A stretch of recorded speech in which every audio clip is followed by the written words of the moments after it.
about self-love. Tune in, transform, and continue your growth with me, your host, Mia Rose. Welcome back, guys, to another episode, except this time, for the first episode ever, I am 22. When this episode comes out, it'll officially be a week since my birthday, since I turned 22, and I can say I actually feel different. It's so odd, but I actually do. I don't think I'm alone when I say that for most birthdays, when someone asks you, do you feel different? Do you feel the age that you're turning? If we're honest, we have to say no, feel the exact same, which makes sense. I mean, for me, 100% of the time in the past, when that clock struck midnight, nothing changed. Like I said, I think that's normal. I think that's to be expected. And I don't think there's anything wrong with that. After all, time is just a human-made construct, but I'm not going to get into all of that today. What I will say, though, is this time was different, and it was beautiful. I was working when it turned midnight, so I had several tables I was serving, wish me happy birthday. I had a long, beautiful text come in from my boyfriend, and then him actually walk into my work seconds later, give me this huge hug, and then when I get home, he led me back, had his hands covering my eyes, led me back to this candlelit room where all my presents were sitting on the bed. And all of these presents were so uniquely me. One of them were these socks, which are cutesy, and if you can't see them, they're cutesy and they're pink and they have little bugs on them and they say Lovebug. And all of the gifts were just very thoughtfully thought of, but how can I say? It was just so clear that he really listened to me and took a note over what I liked, what I needed, what I cared about. And I started crying during the gift opening process, just from the gratitude of everything. I felt like a princess. I mean, I think the best way I could describe it is I felt how I always wanted to feel on my birthdays: seen, listened to, cared for. I mean, more than anything, on my birthdays, I wanted to feel special and not feel bad about wanting to feel special. And that's how this birthday started out. When it was actually time to wake up and get ready for the actual day, I felt alive. I woke up feeling ready for what the day held, and then I felt rather surprised about that feeling. I, like many others, feel quite existential around my birthday. For me, I usually feel quite anxious as well. If I'm having a party or a get together, I'm anxious that everyone's going to like it, if people are going to get along, if they're going to have a good time. Usually I wait till last minute, so like to plan anything for my birthday, so I never know if it's going to work out, or I've actually waited until the day of my birthday to try and figure out what I was doing, which just puts a lot of pressure on me. By the end of the day, it's usually like this mix of relief that the day is over, and then disappointment of like, dang, like my birthday's over, and, sadness maybe about how the day went. And then I feel anger that I'm like almost being nitpicky. And then I just feel relief again that I'm not going to have to deal with any of these contradicting feelings tomorrow. But no, this morning I woke up, I didn't feel the least bit of anxiety or stress. I literally felt like a kid on Christmas. Like that alarm went off. I woke up really feeling like the day was mine. And maybe since I was a child, I woke up not feeling worried about other people's feelings, which may sound selfish, but as a recovering people pleaser, it was a feeling that I was proud of. I woke up slowly and I started the day off with some yoga and some meditation. And there was a moment during the yoga where my lack of flexibility became extremely obvious, and I felt my body instinctively brace for the negative self-talk or the jokes that usually play in my head. Maybe actually it was bracing for the work that came after that, the correcting, the positive talk to try and cancel it out. But actually none of those things happened. I noticed my inflexibility, and the oddest thing happened. I actually felt excited. The words played in my mind, or maybe it was like more of a feeling. Internal thoughts are hard to explain, especially because for me, a lot of my internal thoughts are more of like a visual or feeling. It's not really like a verbal sentence, but it was this realization that this inflexibility was really just a beautiful, beautiful opportunity. Like I saw this and felt this all so quickly. It was like, wow, like what a gift. I've been given another journey to go down, another experience. I've been given another opportunity to feel pride in my growth. My mind didn't see my inflexibility and tell myself that I was unattractive or make me feel unattractive. It didn't ask me like, why aren't you as capable as this person, or why aren't you as flexible as this person, or as your past self, why aren't you as determined as those people? Instead, it showed me this quick visual of me hitting new milestones and becoming more flexible, and I felt the glimpses of satisfaction I'd feel from hitting those milestones. Instead of belittling myself, my brain said, this is one of those times where you are going to do a new thing. You're going to go on a new journey, and it's going to grow you more into you. The process is going to make you believe more in yourself, and it's going to make you more rooted in yourself. And just be grateful that you're even able to take note of the beginning and how it all started. I almost cried again, but this moment will always be so clear in my head, because this thought, this change in my mind process, it was proof that all of this is working. The books, the podcast, the constant correction of my self-talk or self-thought, the intention I put into the media I let myself absorb, or the people I let myself be around, it's all made a difference. I literally witnessed my brain being rewired, and I saw a glimpse of how I'm going to react to things in the future, and it was beautiful. I let my mind continue to run with that thought, and I just soaked up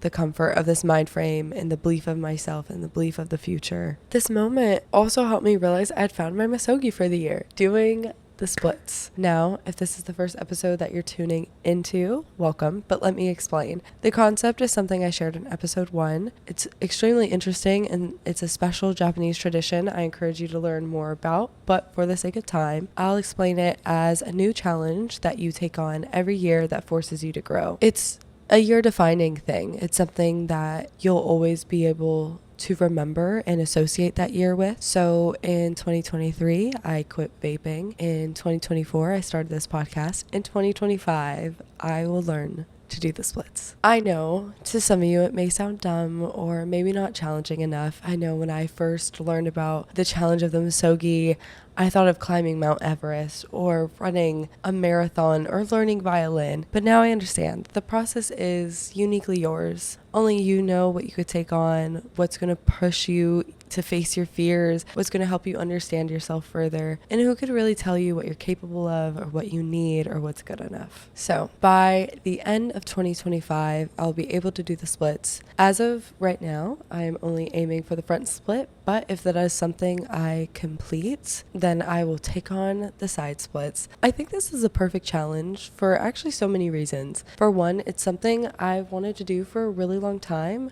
but have made excuses for why I haven't started or stuck with it. I've never, really had the courage or perseverance to take it seriously. For two, the process of pushing myself, of learning, of stretching, it'll help me shift into an overall healthier and more intentional lifestyle. This challenge is also guaranteed satisfaction. The important thing to me about a misogi is having a clear understanding of when that goal is met. If you make your misogi something broad, like I want to be a better person, or I need to protect my energy, how do you know when that's really completed? Instead, at least for me, I think it's better to give yourself something you could check off with absolute certainty. So this challenge, the splits, it'll help me personally grow. Absolutely. It will lead to a, healthier mindset, healthier lifestyle. But part of the Japanese tradition is this sort of water cleansing, this endurance. And I feel that kind of cleansing feeling every time I'm in a deep stretch. Something about it just seems like the perfect metaphor for weathering the storm, weathering something difficult, and kind of giving in to the pain and giving into the, just the idea that that's just something you need to feel. And it's almost like during stretching, like me at least, I resist and resist and resist. And it's when I finally just give in and let myself feel that burn or feel that stretch, I feel at complete peace, even if the feeling hasn't changed. So I feel like almost learning the splits is going to be a bit of a meditative practice even. So starting March, I will stretch daily in order to complete my challenge. I'm excited, I'm scared, but I know it'll be worth it. Just like this podcast was, just like quitting was, they've all been difficult They've all been something I've been scared of, but they've all been so rewarding. And I think that we need to do hard things now and again just to prove to ourselves that we're capable. I think some of you, maybe not. Maybe I really just have the best accepting Lovebug family in the whole wide world. And if so, that's awesome. But I think someone might ask, what are you scared of? It's literally a self-imposed challenge. There's no danger involved, but I'm scared of failing. I'm scared of not completing the goal by the end of 2025. I'm scared about what that would say about me and my drive, but I can't let that fear stop me. I'm going to try it anyways because I know truly if I care enough, if I put my mind to something, I'm going to make it happen. And I think that's what this week of being 22 has taught me.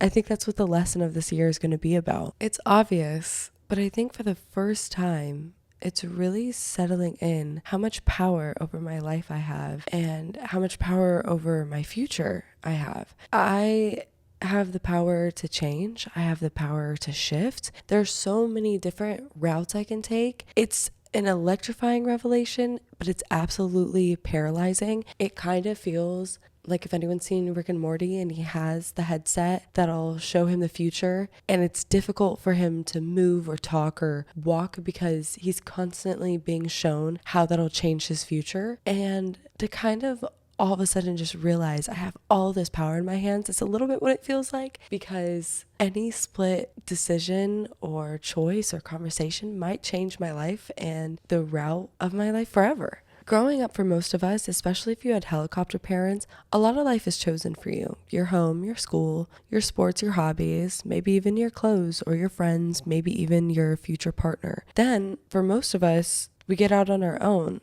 really able to do whatever. And some people lose control. Some people look for a new person to tell them how to live. Some people listen to the mother's voice that's inside their head. But I do believe at a certain point, certain age, maybe it's different for all of us, we wake up and we say, holy cuss word, I have free will. I could stand, I could sing on this table right now. I could quit my job today and be the painter that I've always wanted to be. I could sell my house and travel the world in a van. And what a gift it is to be able to pivot and explore and do so freely in your 20s. At some point in our life, all of our big life questions are going to be answered. Where we got our degree, what our career was, who we married, what our kids looked like, what our wedding was, where we raised our family, etc., so on and so forth. But for now, life is so full of opportunity. It is bursting with it, and it's begging you to explore, to try new things, and to fail. Every failure is a gift.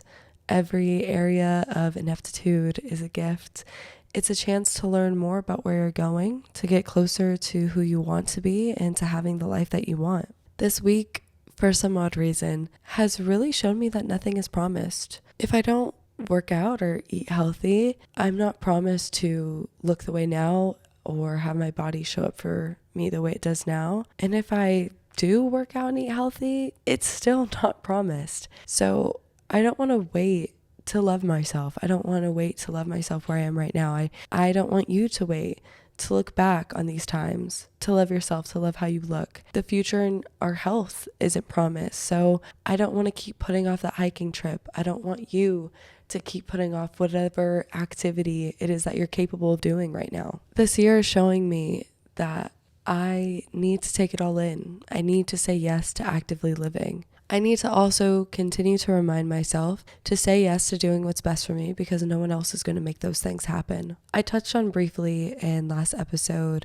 not having the best relationship with sleep, but I blame a little bit of it on my job. But I'm also understanding now that no one is going to force me to go to bed early besides me. No one's going to force me to have better sleep routines besides me. No one is going to reap the reward or suffer the outcome besides me. There's no mommy that's going to come and get me in trouble for watching TV late or is going to force me to get out of bed in the morning. I can make excuses forever. I could blame things forever, but the only person who's going to be affected one way or the other is me. So obviously I have to make the change, and I know the change won't be overnight. I also know I can't add too many new attempted change in behavior or schedules, otherwise I get overwhelmed and I tend to be hard on myself and throw in the towel. But even with no change in my behavior, but just to wake up and see life so clearly and be so ready to take on this new responsibility, it's given me so much more peace about the future. There was a TikTok trending probably about a year back, and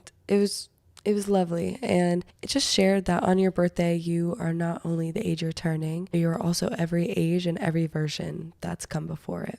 This birthday I've felt more like me than ever. So in honor of that, I would like to share something I've learned or something I remember from every year. And I'm not sure how this will resonate with you as a listener, but I know that this will be a gift for my future self to be able to have and look back on. And this episode, this podcast really is just one huge time capsule. One day in the future, all these lessons that I'm learning right now and all these new things I'm discovering will just be second nature. All my aspirations will already be past milestones. All my what ifs will be answered. So without further ado, I'm going to continue. At 1, I learned how to say no. My family always laughs at this, that this was my first word. At 2, I learned that I loved the kitchen. It always felt so full of love and warm, and it was an exciting place where somehow little separate things turned into one amazing big thing, like white powders and eggs somehow turned to waffles and my mom singing. At 3, I learned I love to take care of things, whether it be my first puppy or my stuffed animals or ladybugs or snails. At 4, I learned being outside makes time go faster. I could dig in the dirt, look for 4-leaf clovers, and the day would seemingly time-lapse into night before I did all of my exploring. At 5, I learned I was good at art. Although at home I painted and drew all day, I got into kindergarten and it was the first time I had peer support or recognition. And it was the first time I learned I had a gift kind of in something. At 6, I fell in love with reading. At 7, I earned the nickname Crybaby, and I tried to learn to only cry by myself. At 8, I was catcalled for the first time. I was used to train the class clown to be quiet, and I forgot how to use the word no, and instead learned to be quiet and obedient. At 9, I fell in love with singing and theater and learning how to be yourself on stage but play it off as acting. At 10, I had my first crush. A boy called me hot in the cafeteria, and he was a skater who I pretended was sensitive. At 11, I traveled to Costa Rica, and it was the first time I understood that everything in life is connected. The birds, the frogs, the monkeys, the ocean, the horses, the humans. I learned there was no life that was less or more important than my own. At 12, I started a new school.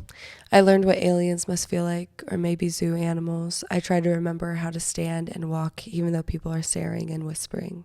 At 13, I smoked weed and tried a beer for the first time and wondered why I could still feel numbness. At 14, I learned you could change your clothes, change your friends, change schools, but the problems are still going to be yours until you deal with them. At 15, I found psychology, and I knew that if I lived past 18, then that's what I had to do. At 16, I was reminded that family will have my back even when the friends come and go. At 17, I started to believe I was going to live past 18. I started to think about college. It was one of the first times since my childhood I actually saw visions of my future instead of just nothing, instead of just a black screen. At 18, I found spirituality, I found tarot cards, I remembered how to pray. At 19, I discovered what safety felt like in my home. I discovered what it felt like to sleep perfectly throughout the night without fearing getting broken into or kidnapped. It was the best night's sleep I've gotten in a long time. At 20, I learned self-compassion. At 20, I realized perceptions of me do not change who I am. I do not need to make everyone like me. I do not need to appear good. Some people are going to think I'm terrible, and some people will love me, and they could both be right, and I don't have to prove anybody wrong. At 21, I realized escaping and checking out of life is so common we don't notice we're doing it. With drinking, with phones, with sex and clubs, with new clothes, with new friends every month, it's causing us to regress as humans. It's causing us to lose our power. At 21, I realized remaining present is a superpower we've forgotten how to do. It's a superpower that we've forgotten that we even have. And here we are at 22. And what have I learned so far? I have learned that the quality of your friends is way, way, way more important than the quantity. I've learned that to be seen is to be loved. I've learned that your lover should feel like home. I've learned that when adults told me so long ago that I could be anything I want when I grow up, I just have to believe in myself, they actually weren't lying. This birthday has been so different than any other birthday I experienced, and even though I planned the day, I still felt so taken care of. I never felt like I was asking too much. And I think it's important that all of you love bugs out there have a support system around you that makes you feel the same. I think it's important that you have people that look forward to celebrating you and hearing about your wins instead of downplaying your accomplishments. I think it's important that you have people around you that don't let you make yourself small. I think it's important that the people you have around you don't let you make yourself small. Don't let you isolate yourself and make yourself quiet, that they check in on you, that they build you up. I think it's important that the people that you have around you, that they take care of you. And if you don't have that right now, I will try to be the best version of that I can for you virtually. I can tell you right now that you deserve to take up space. You deserve to feel important. You are important. The things you want are not too much to ask for, and you are not selfish for wanting to feel known and recognized and cared for. I hope today's episode served as a bit of a reminder that often things do really get better. And when things start to look up, don't brace for times to get bad again. Instead, ride that feeling for as long as you can. I hope this episode can also give you some confidence that you have the power to change your life, and you don't have to wait for a sign or the right time or your birthday or New Year's or even the beginning of the week. You can do it right now. For the end of this episode, I would like you to think of 3 things that this age has taught you so far. Or if your birthday was recent like mine, what are 3 things you would like to learn or accomplish at this age? I love you guys so much. I'll see you very, very, very soon.